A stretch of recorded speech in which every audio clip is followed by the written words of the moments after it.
All right, let's talk about the Enneagram a little bit. I saw this, and we're going to talk about spirit animals. Notice that there's 9 energies on the redeemed spirit animals of the Enneagram. I love Reddit.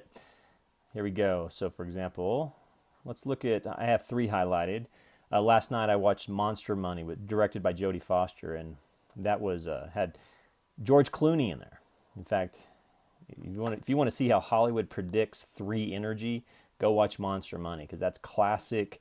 What's interesting is that Clooney really is more of a 6-7-7-6 energy, but he's playing a 3. So if you're a 3 or you kind of dance with 3 energy, go watch that and you'll notice how Hollywood depicts 3 energy is really interesting. In fact, a lot of movies are great examples of learning the Enneagram. In fact, if I were to come speak to your organization, one of the things that we would do is we'd watch movies. First of all, we would identify the dominant energy of your organization, whether you're a firm, whether you're a church or a business.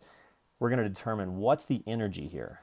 Well, if it's 3 energy, we're going to go watch a 3 movie, a hero and a negative. And then we're going to kind of talk about whatever it is. So we have to identify where we're at. And then we have to move to where we want to go, the redeemed energy. And in fact, I saw this, and this is Sarah Silverman. She's one of my I think I would want a hall pass. I guess I don't need a hall pass since I'm not married, but in case she has somebody, I'd like to be her hall pass. Look at that.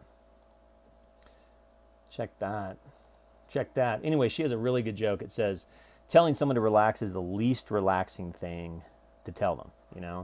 And so, when we talk about the Enneagram, it's real easy to just talk about it as a tool, but it first directs us to where we are in our energies, and then it also directs us to where we need to go, or where we need to be to operate out of our best place. Because if the Enneagram is anything, the Enneagram is a tool to help us become the best versions of ourselves.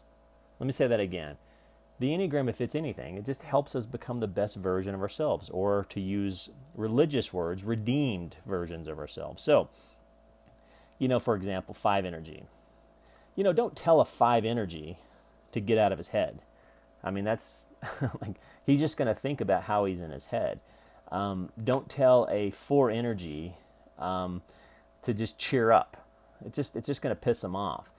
But one thing to think about the Enneagram, or one practical tool, is to apply a spirit animal to it. So, for example, I always test as an 8-7. So in my best nature, protective, I'm strength, altruism, I'm hero, and then there is the negative, the unredeemed, which is forceful, anger.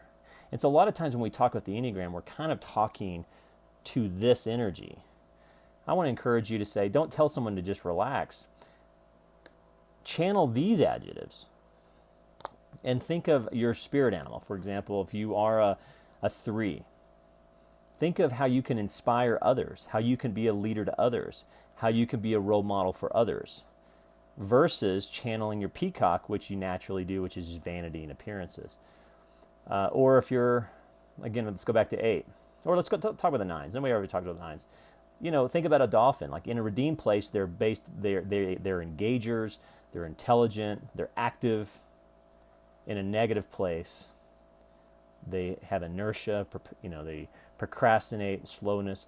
So one thing to consider is using the Enneagram as a tool to help become your best self, and I would love to be a part of that journey. If you would like me to come speak to your organization, your church, kind of break the Enneagram open, watch some movies, channel spirits, smoke a little cannabis, let me know. Until then, these are the redeemed spirit animals for the Enneagram.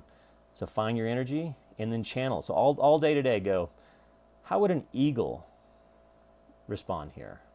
If I were these adjectives, what would I do? And that just opens up new possibilities. All right, my name's Jonathan. You can email me at americano417@gmail.com. Love this girl. Goodness gracious. Sarah, call me. Will you please just call me? I'll be like your backup. Come on. Don't act surprised. All right, americano417@gmail.com.